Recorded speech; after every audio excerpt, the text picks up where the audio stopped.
to expedite the rebuilding of I-95, to cut through the red tape, and to devote all possible resources, federal and state, to this project.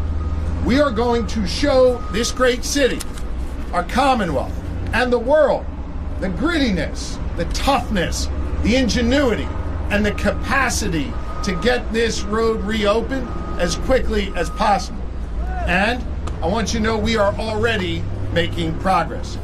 As I reported earlier, the northbound and the southbound sides of I-95 needed to be demolished before work could begin on a new roadway. Some experts told us the demo alone could take a week or more. But thanks to Secretary Carroll's leadership and around-the-clock work by Abenizio, I can now report that our demolition will be done on Thursday. That means that we will have completed the demo in 4 days, not the week or more as they initially expected. While the demo has been going on, our other teams of PennDOT engineers and others have been hard at work too. In coordination with Administrator Batt at the Federal Highway Administration and his team, we have been developing the fastest way to get this roadway reopened. I told them very clearly, put every option on the table, to think outside the box and to work quickly. And that's exactly what they've done. We have determined collectively that the most efficient way to reopen I-95 is to backfill the gap in the roadway behind me and then pave over it. This approach will allow us to avoid delays due to shipment and supply chain issues and pursue a simple, quicker path. Once complete, cars and trucks can return to this stretch of 95, and then we will work together to build a permanent bridge while making sure we keep 6 lanes of traffic open at all times that road construction, that bridge construction goes on. Now, while this plan was being developed, our outstanding team of lawyers in the Office of General Counsel, led by Jen Selber and other professionals, were doing their jobs to ensure that we had a team ready to do this work.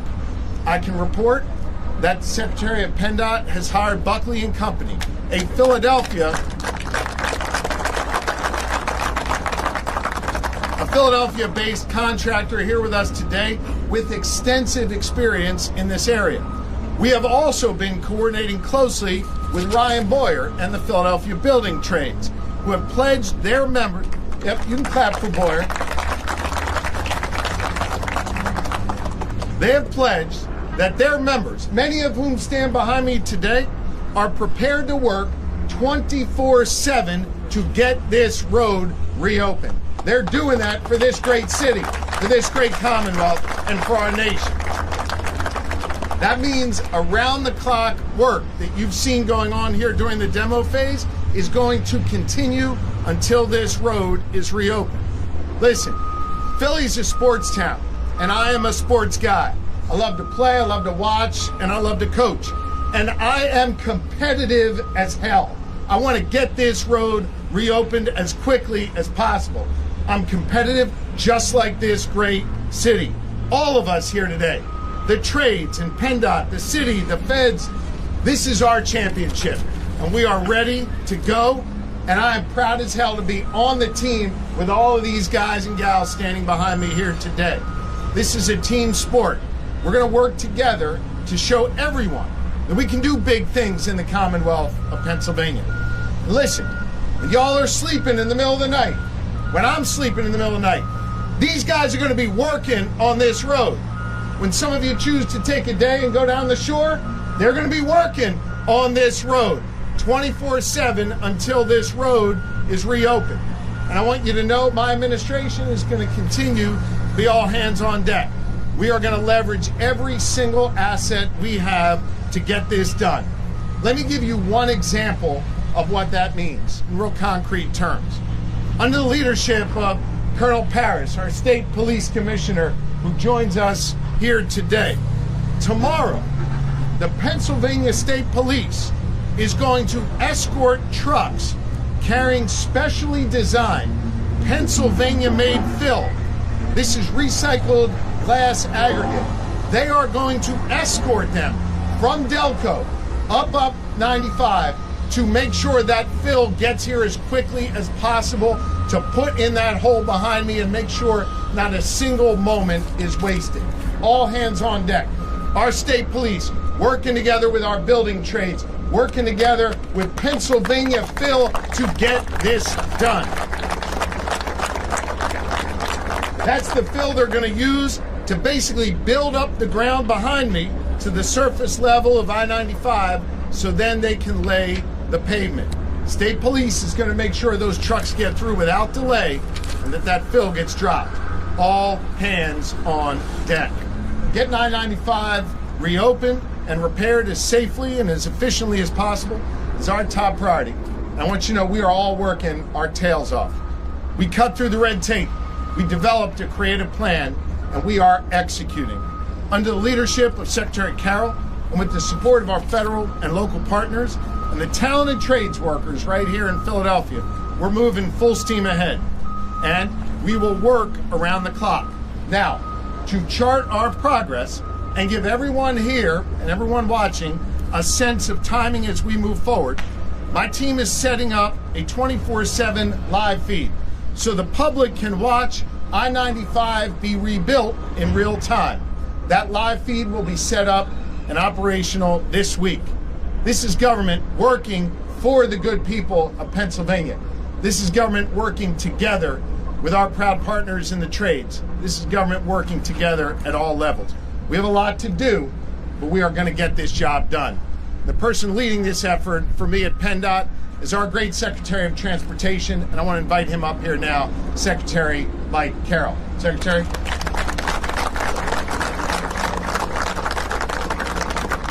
Good morning, everyone.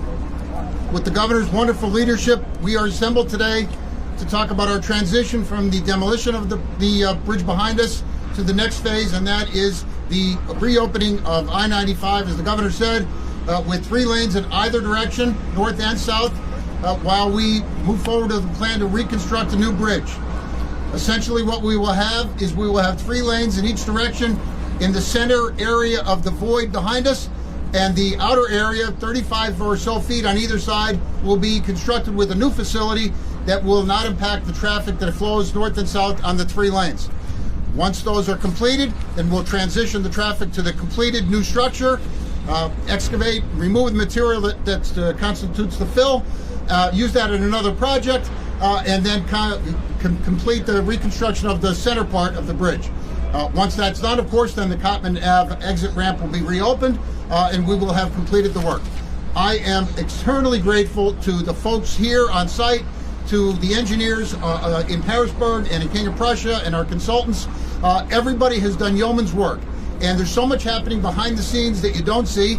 Obviously, plenty of activity behind us that we've seen, helicopters and such, but really, there has been tremendous amounts of work occurring with people that are very talented engineers that are able to design what I think is a forward-looking structure that meets the immediate needs of this community and this city, while also making sure that we have a structure that will serve the Commonwealth of Pennsylvania for decades.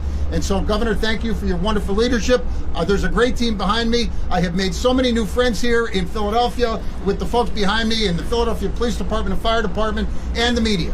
And I really appreciate the opportunity to lead this effort with the support of the governor and the entire administration and the other agencies, including the Pennsylvania State Police.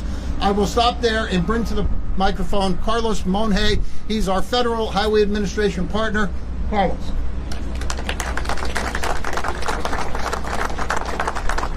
Thank you so much. I'm here on behalf of Secretary Pete Buttigieg, who was here yesterday, and Shaylin Batt, who's our highway administrator, who was on the ground on Monday. Secretary Pete promised that the U.S. Department of Transportation would do everything we could to help, and we are. Our highways, our motor carrier safety, and pipelines and hazardous materials administrations are actively coordinating with state and local officials in the region to provide support for this incident.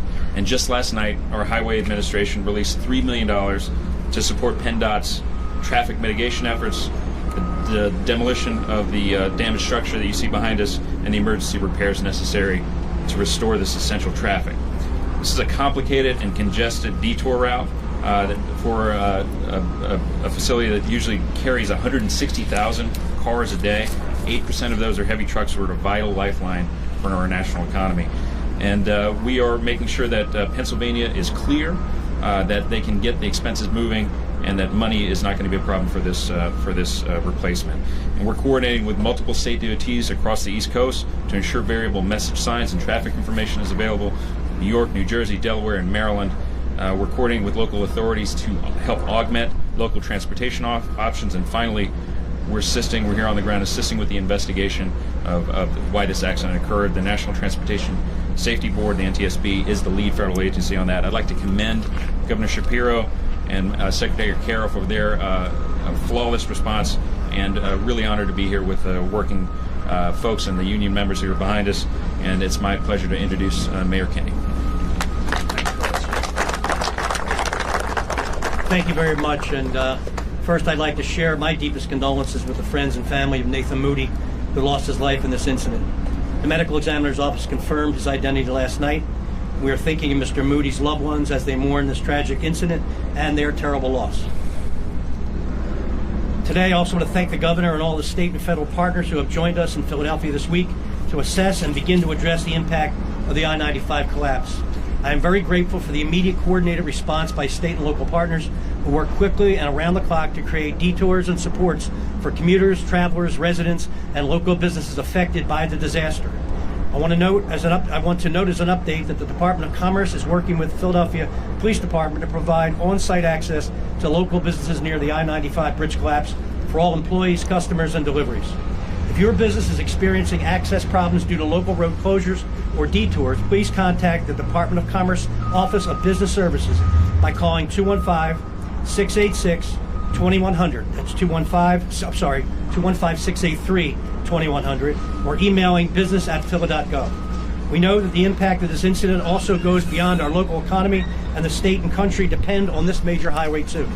So as we continue our response to the challenges created by the collapse, we are also committed to moving quickly on the process of repairing this vital piece of our country's infrastructure. State and federal support will be essential to our efforts here, and I want to thank Governor Josh Shapiro for acting swiftly to sign a proclamation of disaster emergency. I also want to say the governor's been in office with his administration 5.5 months, and I am totally impressed with the coordination, and it's just amazing to work with you. We thank you for your help. And also, I want to also say behind us is some of the most talented and safe workers in the world, who are all trained to do what they do, and that's why I've supported them as much over the years, because they're just a great bunch of people who provide great employment and great wages and benefits, and also working conditions for their members. So thanks for being part of the team. Everyone here today has been working together since Sunday to address impacts on residents and travelers. We will continue to prioritize helping people and goods travel through the region, and we'll continue to share updates when we have them. So thank you again, and now I'll hand it over to the great leader of the Philadelphia Building Trades, Ryan Boyer. I want to first thank the proud men and women that have been working behind you ever since the first minute that they found out it was a fire. This is what we do. We are the Philadelphia Building Trades. We work safe, we work hard, and for this we're going to work around the clock. I want to thank the federal response, the local response, and the state response. We have the right team here. And it is fitting that it's Flag Day today in the United States, because today the Building Trades plants his flag to tell the whole United States of America that we will fix this as quickly and as safely as we can.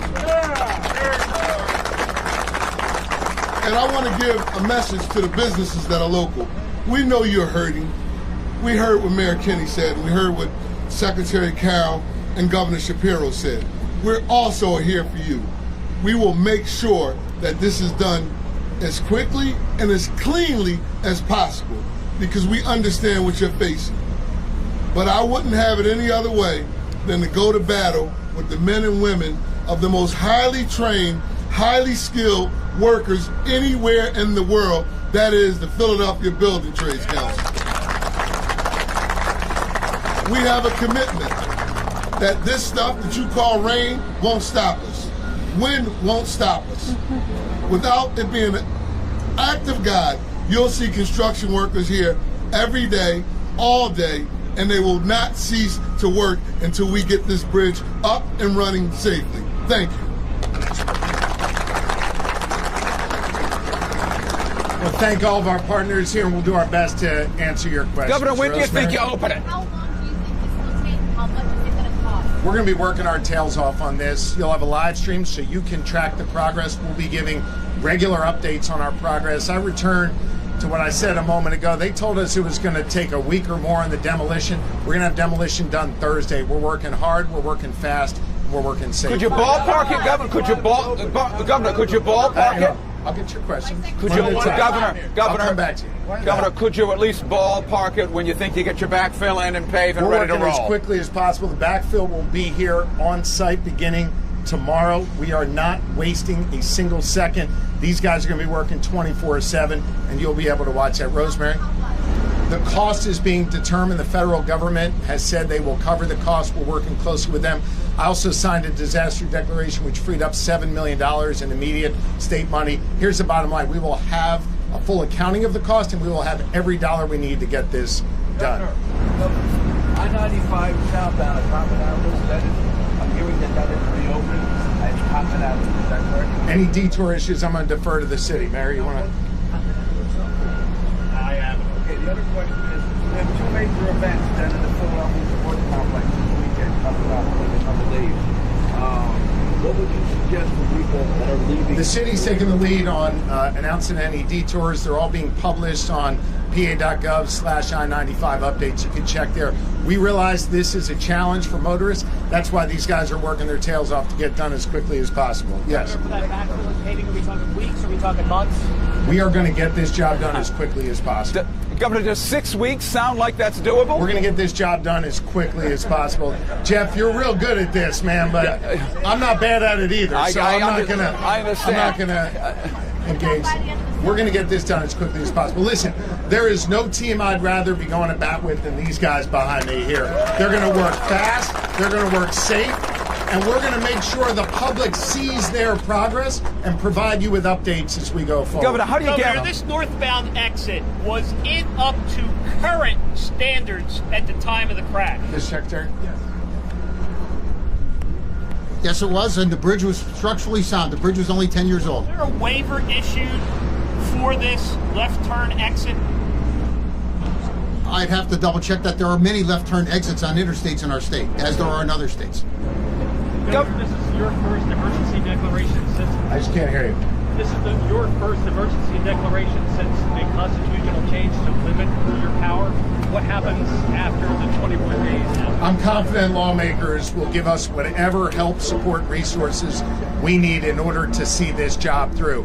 Democrats, Republicans alike want to see I-95 get rebuilt. Governor, how do you mandate that this is safe? Governor, when you talk about the workaround that you're working on here, is this going to be reduced capacity? Like, can you explain a little bit more about what we're going to see in the interim? Motorists will be able to travel on I-95 once it's paved on top of the fill. It'll then allow us the opportunity to work on building the bridge and keeping 6 lanes of traffic open at once. This is the speediest, safest way that will allow us to get back to capacity on 95. Jeff, I'll come back to you. 3 north, 3 south? Beyond the construction costs, there's other costs like policing. Is the state paying, or who's paying for all that? Costs are going to be covered by the federal government. I've freed up $7 million in our state resources to cover any immediate costs. And Jeff, yes, it'll be 3 on south, 3 on the north side, 6 total. All the Mr. Secretary can handle those questions as to the contract and Buckley. Go ahead. All of the costs haven't been finalized, so it's an open-end contract, which is very common in such a scenario. Can you talk about the process of using these contractors? Yesterday you talked about Avenizio was already here doing work, and that's why they got the initial bid to do demolition. The Buckley firm is quite capable of doing this work. We wanted the workforce to be readily available, the equipment to be readily available, and the firm to have the expertise. Buckley checked all those blocks. Governor, Can you give again that number, or you can give again the number of businesses that may be impacted? The website is something that they can call. 215-683-2100 or email business@phila.gov. Governor, how do you speak? The public will be rightly concerned about safety. You're going to backfill and pave. How would you convince the public this thing is going to be safe to go over? We wouldn't be going forth with this option if it wasn't safe. We said very clearly, we're going to make sure we build a safe roadway and as efficiently as possible. Safety is our top priority. These guys know about safety. This is what was recommended by the experts. It'll be safe. We'll get it open as quickly as possible. Mr. Secretary, is there anything with this new bridge that's going to be built that can better protect against fire coming from underneath the bridge? The department and our engineers always look at evolving technology. I'm certain that we will use the very best and latest material that satisfies the traveling public needs. We will build to the highest standards. But does that mean fire resistant or perhaps fire-proofing material? Go ahead, Meg. I wanted to get into the weeds a little bit. We're talking about Pennsylvania-made bill. Can you tell us what is that and what is it made up of and how is it so dense that it's going to be able to hold these 160? It's a recycled glass aggregate that is recommended by the experts here as the proper fill that will allow us to pave the roadway over, to do it safely, to do it as expeditiously as possible, and then allow us to do the necessary work to build the bridge on top of that without disruption to traffic. And this means a lot of jobs for Pennsylvanians. Means a lot of jobs for Pennsylvanians. And as thrilled as I am to see these guys doing this work, I think we all wish we weren't doing this work, but they're prepared to do it. They're the best in the world at doing it, and they're going to get it done. Governor. I just didn't hear the beginning. How many tons of fill do we have an approximate? How many tons of fill, Mr. Secretary? I believe the technical term is a lot, but let me get you something even more. It's more in cubic yards than it is tons. It's very lightweight material, and it'll give us the ability, once we are ready to remove it, to reuse it in another project. And so it's very lightweight, recycled glass type product. The number of cubic yards, 15,000 cubic yards comes to mind, but I will confirm that for you after the event. And we're going to have time for about 2 more questions. Let me ask a question of Mr. Boyer. It's raining out. Did anybody stop working behind us? No. No. All right. Will the construction company be on the hook for any costs? Just one at a time. I'm doing my best to get all your questions. Go ahead. The process of doing the backfill and then paving over it while you work on the bridge itself, has that been done in any other capacity in Pennsylvania before? I mean, the ground we're standing on was backfill, but go ahead. I didn't hear the question. I'm so sorry. The process of the backfilling, like up to a bridge. This process of backfilling and then paving over a major highway, I-95, has this ever done before anywhere in Pennsylvania? I'm sure it has been. I can't cite it off the top of my head, but I know this. It's going to be engineered in a way that will be completely reliable for the traveling public while the remainder of the work is done. I have every confidence that the engineers at PennDOT, our consultants, Federal Highway Administration oversight, it will be engineered and delivered in a way that is completely safe. Governor, can you ballpark when the... Hang on. Go ahead. Will the trucking company be on the hook for any of these costs? It's an ongoing investigation. We'll see what happens when that's over. Here and then Jeff. Is there any place locally this backfill technique has been used? In New Jersey, there was a backfill that collapsed. Yeah. No.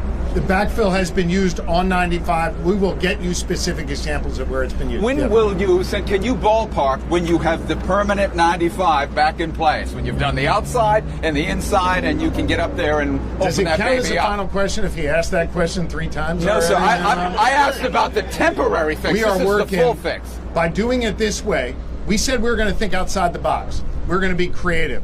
All hands on deck. This is a creative approach that's going to allow us to move more expeditiously and in a safe manner. We're moving as quickly as possible. You all will be able to watch that progress, be able to watch the great work these women and men behind me do, and we're going to get this open as quickly as possible.